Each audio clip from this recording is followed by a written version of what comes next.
네, 안녕하세요. 경자입니다. 오늘은 이번 주 목요일에 상장하는 이닉스와 함께 상장하는 IBK 스펙에 대해서 상장일에 참고할 만한 몇 가지 데이터를 정리를 해보았습니다. 이닉스와 IBK 스펙은 6월 1일 목요일에 함께 상장합니다. 이닉스는 주관사가 삼성증권이었고 IBK 스펙은 IBK 투자증권이니까요. 청약하셨던 분들은 목요일 아침에 해당 증권사 앱을 미리 로그인을 해두시면 더 편합니다. 그리고 두 종목은 같은 날 상장하게 되니까 동시 상장으로 수급이 분산될 수가 있는데요. 그러므로 사실 두 종목 입장에서는 단점이라고 볼 수가 있습니다. 그래도 최근에는 동시 상장이 상장일에 전혀 영향을 주지 않고 있는데요.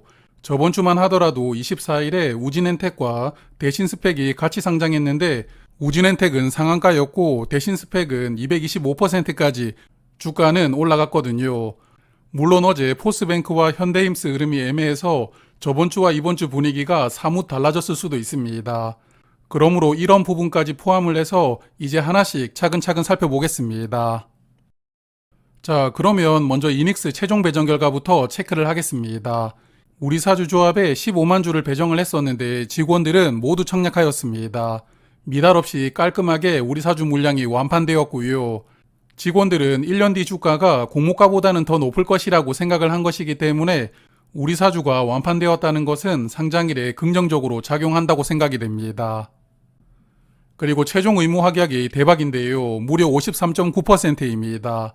수요 예측에서 25.3%로 신청이 들어왔기 때문에 의무 확약 신청이 많았던 종목이었는데요. 2배 정도 늘어나서 최종 확약이 50%를 넘겼습니다. 그래서 원래도 유통 물량이 좋은 종목이었는데 의무 확약 때문에 더 좋아졌거든요. 이 내용은 잠시 후에 말씀을 드리도록 하고 대박이 하나 더 있습니다. 기관 투자자 배정 물량은 이 종목도 운용사가 가장 많이 받았습니다. 약 130만 주로 배정 수량의 62%를 운용사가 받아갔는데요. 그런데 주목할 부분은 외국인 투자자 배정 결과입니다. 외국인은 50만 주를 받으면서 두 번째로 물량을 많이 받아간 주체인데요. 그런데 여기를 보시면 확약 수량이 28만 7천 주입니다. 즉 50만 주 중에 28만 7천 주를 의무 확약으로 상장일에 팔지 않겠다고 약속을 한 것인데요. 이게 비율로 57.4%입니다. 그래서 정말 오랜만에 외국인들이 적극적으로 확약을 걸면서까지 물량을 받아가는 종목이거든요. 이런 부분도 상장의 기대감을 높일 수가 있는 요소라고 생각이 됩니다. 다만 확약 대부분은 15일 확약이기 때문에 상장하고 2주 뒤부터는 대부분 매도할 수 있기는 한데요. 하지만 2주 동안 물량을 정리하지 않는 것만 하더라도 그동안의 외국인 투자자들의 배정 성향을 보았을 때는 대단한 결과라고 생각이 되었습니다. 자, 그래서 이닉스는 상장일에 172만 주가 유통됩니다. 전체 주식의 18.9% 물량이 유통되니까 유통 물량이 아주 좋고요. 유통 금액도 241억 원으로 가볍습니다.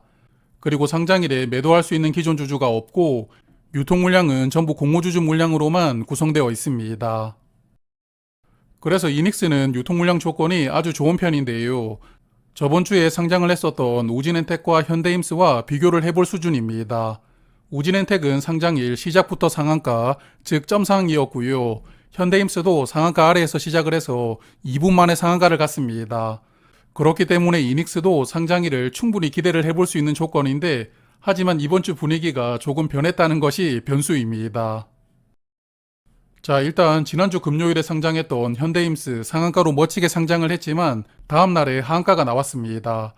제가 주식 투자를 20년 넘게 해왔지만 현대힘스의 월요일 흐름은 정말 보기 드문 흐름이었습니다. 전날 상한가로 마감했던 종목이 다음날 시초가가 전일 종가 아래에서 시작하는 경우는 상당히 드뭅니다. 일반적으로 상한가에 사지 못했던 대기 수급 때문에 다음날 시작은 주가가 어느 정도 떠서 시작을 하거든요. 그리고 거래량이 크게 터지면서 주가가 마이너스로 전환하는 종목들은 자주 볼 수 있지만 현대힘스처럼 상한가 다음날의 시초가가 마이너스 15%로 시작하는 종목은 정말 보기가 드뭅니다. 그래서 이날은 시초가가 너무 낮게 출발을 했고 저도 저가의 물량을 정리를 했었는데요. 결국은 반등하지 못하고 하한가로 마감하면서 상장일 단타 심리를 크게 훼손하는 결과가 나오고 말았습니다. 자, 그리고 이번에는 포스뱅크를 조금 보겠습니다. 시초 가격이 164%로 시작해서 장 초반에 213%까지 올라갔었는데요. 공모가 그래도 3배 정도는 시작할 수 있지 않을까 예상을 했었는데 저의 예상보다는 약간 아래에서 시작을 했습니다. 그래도 장 초반에 공모가 3배 이상으로 주가는 올라왔거든요. 그러므로 포스뱅크 장 초반만 보면 특별한 것은 없었는데 문제는 오후장입니다. 보통 공모주가 오후가 되면 단타 수급이 빠져나가면서 주가가 하락하는 종목이 대부분인데요. 포스뱅크는 그 하락 정도가 크게 나왔습니다. 장 막판에 주가가 크게 하락하면서 결국 종가는 공모가 대비 30%만 상승한 가격으로 마감을 했거든요. 그래서 포스뱅크는 작년 12월 초에 상장을 했었던 Y바이오 로직스와 비슷한 흐름이 나왔다고 볼 수가 있는데요. Y바이오는 시초가가 161%로 상승해서 종가는 42%로 마감을 했으니까요. 포스뱅크보다는 조금 더 올라서 마감이 되었긴 하지만 여하튼 두 종목은 장 막판에 주가가 크게 하락했다는 공통점이 있습니다. 자, 그래서 현대임스와 포스뱅크로 인해서 뜨거웠던 분위기가 갑자기 식어가는데요. 그런데 반전이 하나 있습니다. 당시에 Y바이오 로직스가 상장하기 전이었던 11월에도 공모주들은 상장일에 200% 이상 주가가 올라가면서 분위기가 뜨거웠었거든요. 그런데 Y바이오 로직스가 흐름을 이어주지 못하고 분위기는 싸늘해졌습니다.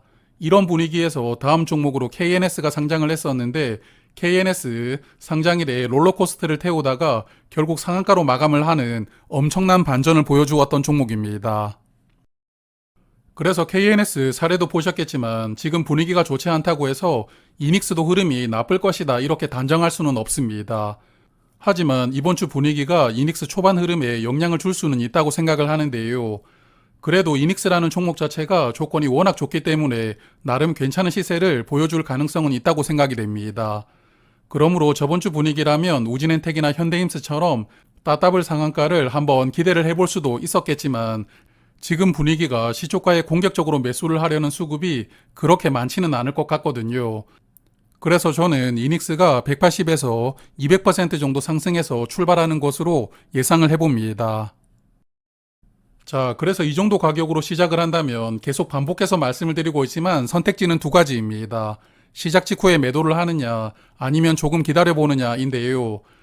너무 높게 시작을 한다면 시작 직후에 매도를 해야 될 수도 있겠지만 이 정도 가격으로 시작을 한다면 이번에도 저는 조금 기다려보면서 조금 더 상승한 가격으로 매도 주문을 내어볼 생각입니다.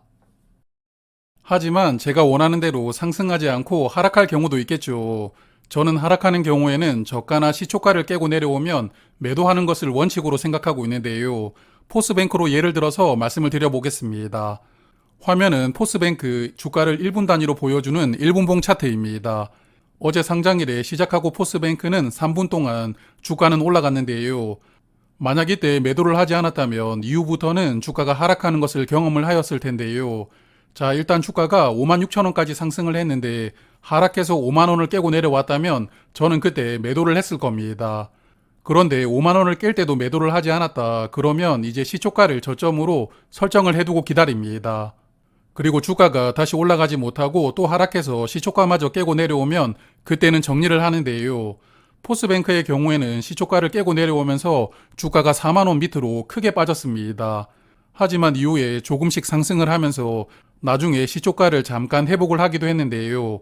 그래도 이렇게 주가가 크게 하락을 한다면 버티기가 힘들고 또한 포스뱅크처럼 다시 반등이 나온다는 확신을 가질 수도 없거든요.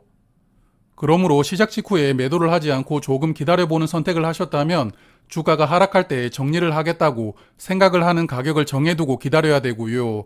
그리고 그 가격을 이탈할 때마다 그냥 미련두지 말고 보내시는 것이 좋다고 생각합니다. 자, 그리고 같이 상장하는 스펙도 저번 주까지는 흐름이 아주 좋습니다. 저번 주에 상장을 했던 대신 스펙도 주가가 6,500원까지 상승하면서 최근 스펙 3종목은 모두 주가가 6,000원 이상으로 올라갔었는데요. 하지만 이번 주 분위기에서 스펙이 어떻게 움직일지는 지켜봐야 될 것 같고요. 저 개인적인 생각으로는 이닉스가 시세를 크게 준다면 IBK 스펙도 영향을 받아서 괜찮은 시세를 보여줄 것이라고 예상합니다. 이닉스는 공모가가 14,000원이었습니다. 주가가 3배 상승한다면 42,000원이 되고요. 스펙은 공모가가 2,000원이고 3배 상승한 주가는 6,000원이 됩니다. 마지막으로 두 종목의 이자 비용을 살펴보면 이닉스는 비례 경쟁률이 약 4,000대 1이었습니다. 비례 한 주를 받기 위해서 증거금이 2,800만 원이 필요했었는데요. 파킹 통장으로 이틀간 이자는 약 4,500원이었고 마이너스 통장으로 이틀간 이자는 약 9,200원이었습니다. 그리고 IBK 스펙은 비례 경쟁률이 1900대 1이었습니다. 마찬가지 파킹 통장으로 이틀간 이자는 617원이고 마이너스 통장은 1249원이니까요. 두 종목을 비례 청약하셨던 분들은 이자 비용을 참고하시고 매매를 하시면 좋을 것 같습니다. 자, 그러면 저는 목요일 아침에 라이브 방송에서 뵙도록 하고요. 배정 받으셨던 분들은 좋은 가격으로 보내시길 바랍니다. 고맙습니다.